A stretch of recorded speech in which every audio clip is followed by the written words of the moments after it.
Thank you so much, Catherine. Always wonderful to see you. And I'm thrilled to be here. I understand that earlier in the morning we had Her Worship, Madame Plante here. It's great to be in the wonderful city of Montreal. And of course, Nicolas, thank you so much for that warm welcome and for your leadership of this terrific conference. Bonjour tout le monde. Let me begin by acknowledging that we are situated on the traditional territory of the Canadian Kekaka, a place which has long served as the site of meeting and exchange among many First Nations, including the Kanyan, Kehaka of the Haudenosaunee Confederacy, the Huron-Wendat, the Abenaki, the Anishinaabeg. We recognize and respect that the Kanyan Kehaka as the traditional custodians of the land and waters on which we meet on today. I want to recognize that June is National Indigenous History Month in Canada, making this a timely moment to underscore that for those of us who are settlers or immigrants to Canada, it's important to recognize that Indigenous peoples were the keepers of this land and that we all have a role to play in reconciliation. Truly is wonderful to see a standing room conference here in Montreal. A huge applause for everyone who is here this morning.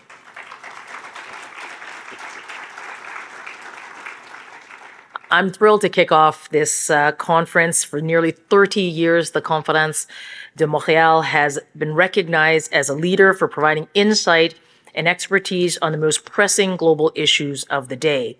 And your turnout is more and more impressive each year. There are so many people that I would wish to acknowledge as I was looking through the 3-day program and just saw the richness of the conversation that's going to take place. And even in the introduction that Norton's gave earlier, I thought, you know, I have a set of remarks here, but I feel like I can talk about many of the items, many of the issues that already framed, that he's framed the day. But I won't. I'll stick to my remarks because I feel like my team's going to kill me. But how wonderful it is to see many folks. I know you're going to hear from one of our ambassadors a little later throughout this session on the importance of the Indo-Pacific, and you're going to have a great. It'll be a great conversation. Ambassador Taylor is doing a phenomenal job in Thailand and Southeast Asia. We have wonderful small and medium-sized businesses here. I would call out Todd from Cipher Environmental, because that is a perfect example of a medium-sized Canadian company in the environmental space. I met Todd a few years ago, right before the pandemic, at Mining Indaba in South Africa, where he was talking to me. And in fact, he and a whole number of Canadian companies were talking to me about the kinds of solutions that they are providing that is going to help the mining process, not only there in South Africa, but abroad, but here as well, be more sustainable into that value chain. So very exciting that Todd is there. I mean, we hit it off so well that I called on him to provide advice to me as the minister on how to scale up and grow Canadian companies, particularly in the clean technology space. So it's great. You've got small and medium-sized businesses here. We also have Borje Echom here. And for those of you who don't know Borje, the reason I'm sorry that I'm singling you out, but in recent memory, you and I were together just a couple of months ago in Ottawa. Borje is the CEO of Ericsson. And for those of you who don't know, Ericsson made an important investment in Canada, and the federal government was there with him with $450 million. And this is about creating greater technology and growing that footprint here in Canada, good jobs, and certainly the growth of our digital economy. And of course, my very good friend and who knows, someone who knows a little bit about my job, the former trade minister, Pierre Pettigrew. Hi, Pierre. So wonderful that you're here as well. But all this is to say is what an impressive room, and how terrific it is that you are all coming together, and the thought leadership over the next number of days is going to be really, really important. La situation actuelle du Canada et du monde est très différente de celle que nous connaissons il y a à peine quelques années. Much has happened.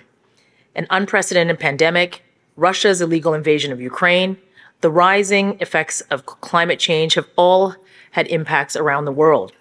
We see them here in Canada, with stressed supply chains, rising costs, just over the last couple of weeks, smoke from the wildfires.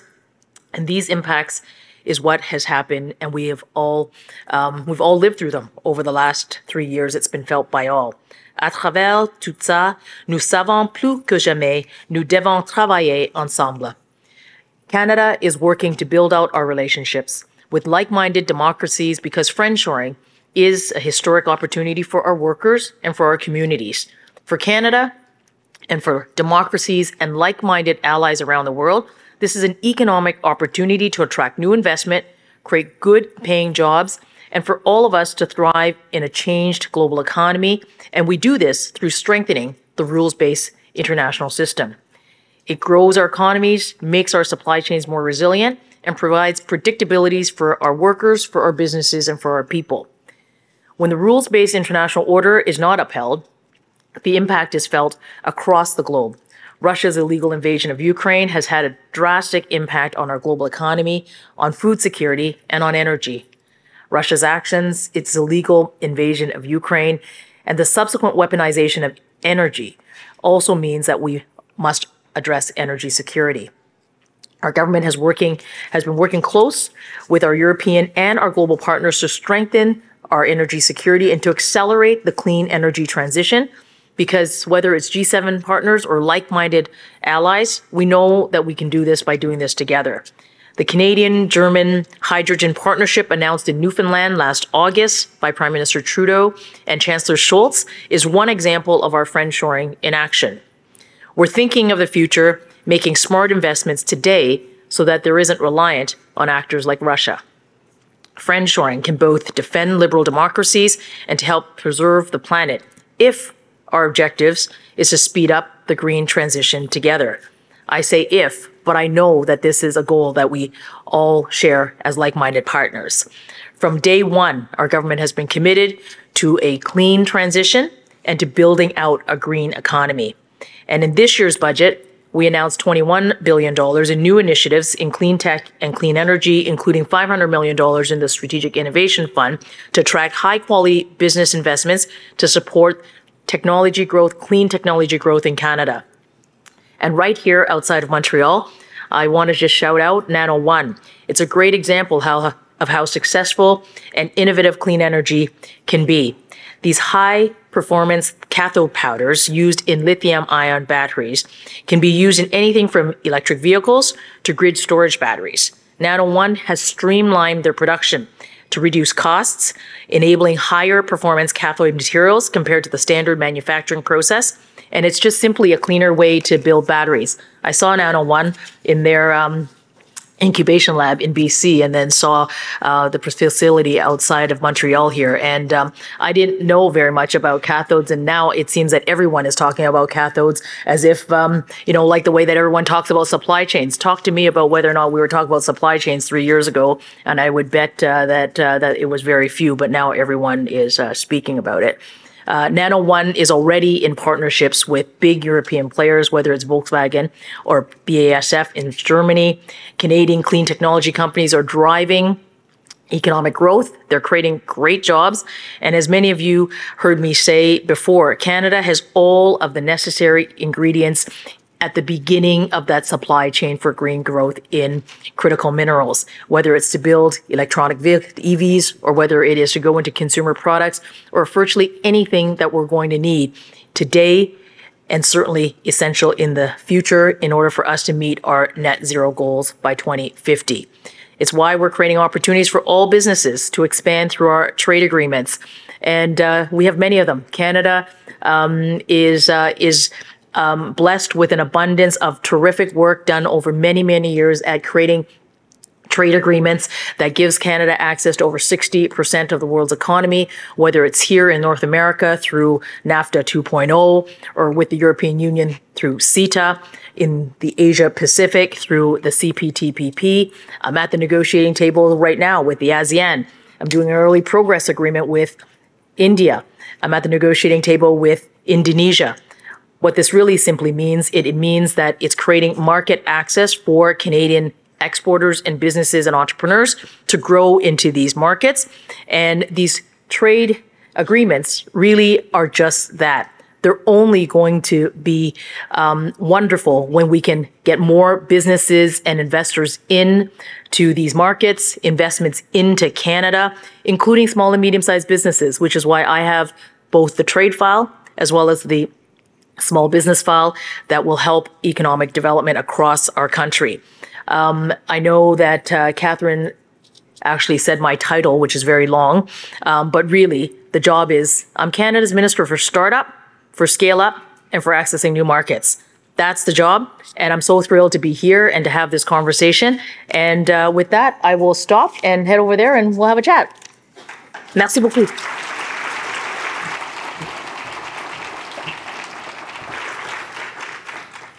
Chers invités, bonjour. C'est un honneur d'être ici avec vous aujourd'hui. It's an honor to be here with you today at the Conférence de Montréal. My name is Ravy, and I'm a partner in artificial intelligence and data at Deloitte, Canada. It is a great pleasure to host this fireside chat with you, Minister Ng, Minister of International Trade, Export Promotion, Small Business, and Economic Development. Long title. At this exact moment, there are over 400 wildfires across Canada. We can even see it and feel it in Montreal. What is your government doing to fight climate change and help Canada transition to a green economy? Well, thank you very much. And that's a really, really important question. And you just had to be in Canada and frankly, in the Northeast United States to experience the wildfires and not in a good way last week. Our government has been focused on fighting climate change from day one in 2015, putting a price on pollution so that there is predictability and certainty for essentially the reduction of that carbon footprint along the big or across the big emitters across the country is one of the very, very important policy choices that our government has made. And if I sort of go from, putting a price on pollution to what we just did in the latest budget, a key part of the budget, in fact, the budget had three themes, and the first two I won't go into, but one was about affordability. The second one was about healthcare and the reliability of healthcare in our country. But the third is a key theme and a key pillar, and it really is about making the investments that are necessary in Canada so that the private sector can very much be a part of the solutions for fighting climate change in Canada. A couple of things that I thought I would highlight. The Clean Electricity Investment Tax Credit. It's 15% refundable tax credit to support non-emitting generating systems, storage, and transmission. A 30% tax credit for clean technology manufacturing to incentivize for the manufacturing in clean tech. And for hydrogen, it's up to 40% of a tax credit in addition to the Strategic Innovation Fund that I talked about earlier. I think the point that I would make here is that it is a whole of government effort, from policy choices like a price on pollution, as well as the various incentives to help our businesses scale and provide those very solutions to industries in Canada, but indeed industries and partnering with industries across the globe, so that we can begin to build out those types of supply chains that our small and medium and our most innovative entrepreneurs are able to get into, but also working with the large corporations in an effort to decarbonize and to meet our net zero goals. You've shared statistics, and I really appreciate that. Earlier, you were mentioning trade agreements, and the CUSMA, the Canada-United States-Mexico agreement, is one of the biggest, if not the biggest, trade agreements Canada has. How is the CUSMA transformative as a trade agreement and advancing Canadian priorities in international trade? That's a terrific question. So CUSMA is called CUSMA in Canada. It's called the USMCA in USA. It's called TMEC in Mexico. And I often just fondly refer to it as NAFTA 2.0 because that is sort of what people still think of. They still think of the North American Free Trade Agreement. It's a really important agreement for Canada.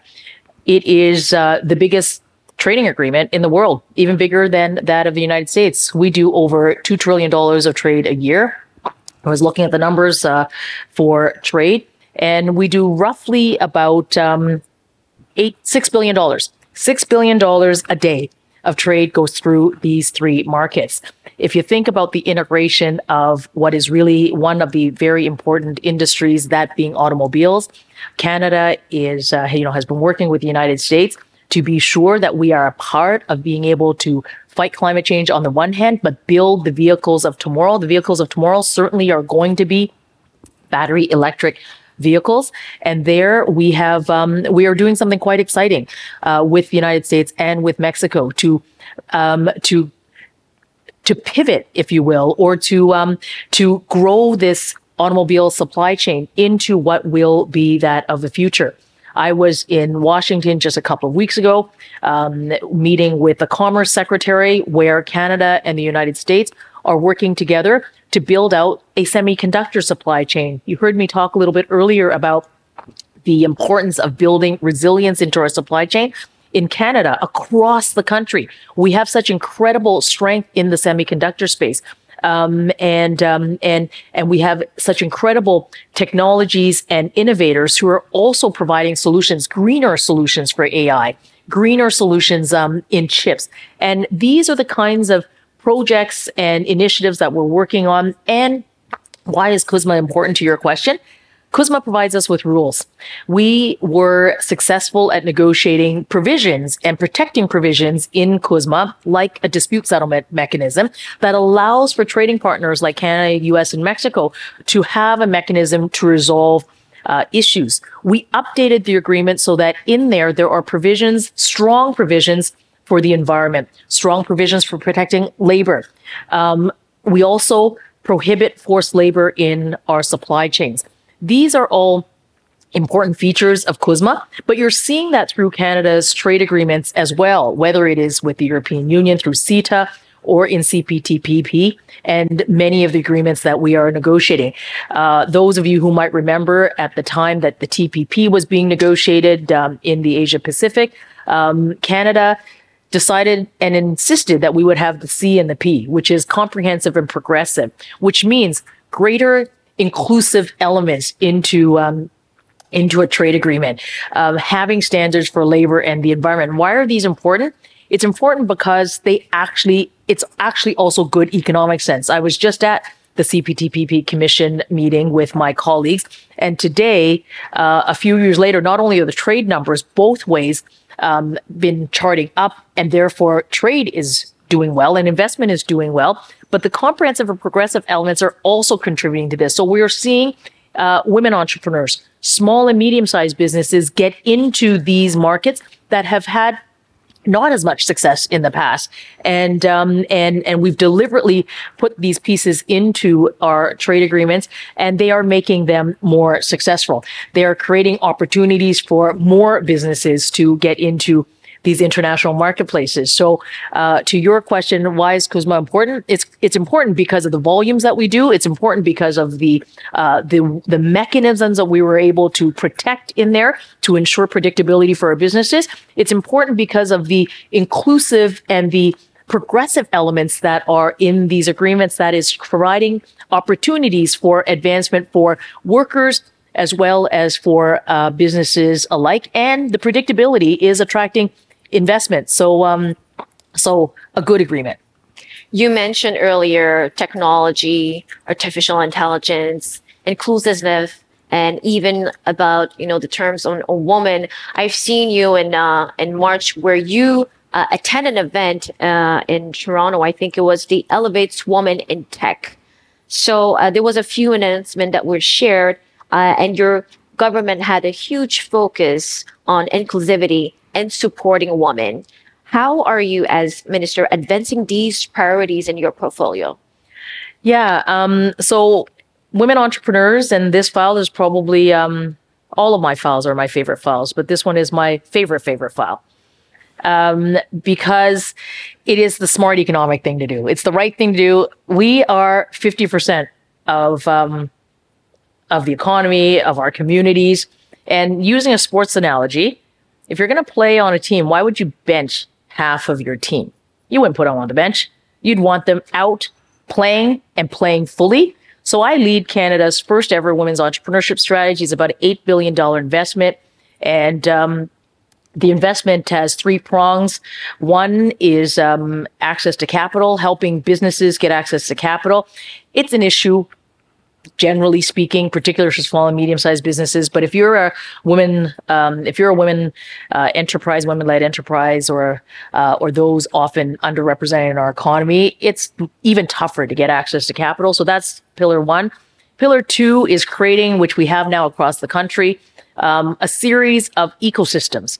And we've got national ecosystems, but as well as regional ones. And this is to help entrepreneurs and businesses navigate through to get access to business networks, to create networks of mentors, to have to get access to business networks, to provide the financial training that some entrepreneurs may need more of. So the ecosystems are working, and they're working wonderfully. And the third pillar is what we call the knowledge hub.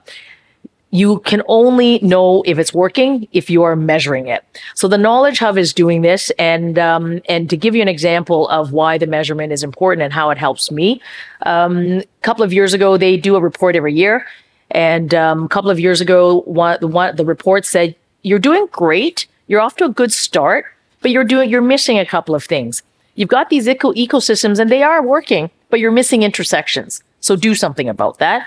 And your capital, while it's laudable for you to support women in international trade, having a tech fund that is probably the largest tech fund for Canadian women entrepreneurs, and you're providing venture capital and just sort of trying to get regular non-dilutive capital to these businesses, you're actually missing those loans that are 0 to 50,000. So the federal government, through its budgeting, created a loan fund for 0 to 50,000. And now there are partners through these ecosystems that are working with women entrepreneurs to do that lending.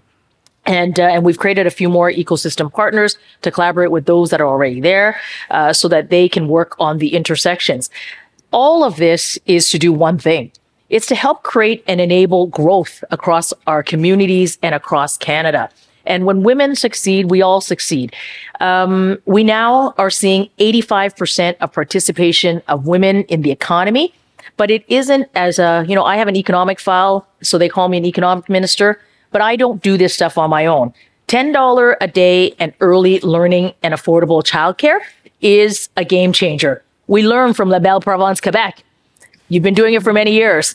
It's going out the rest of the country and enabling women to get into the workforce, stay in there, and to have that support to contribute to the Canadian economy. The other thing that is a game changer is parental leave. Enabling parental leave so that woman entrepreneur, business owner, professional can both be a mom and lead their companies.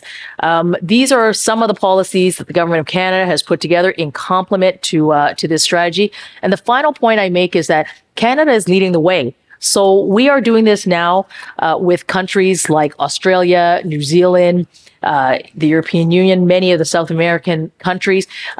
We are part of what is called the Global Trade and Gender Arrangement. That really means that we're going to be doing more and more of this with colleagues around the world. My hope is that we'll be able to create these ecosystems, not just in Canada, but with our trading partners. And we'll really be able to get investment flows and trade flows and business growth scaling into those international markets around the world. Minister Ng, thank you very much for your presence. Thank you for sharing the insights with us today at the Conférence de Montréal. Merci beaucoup tout le monde.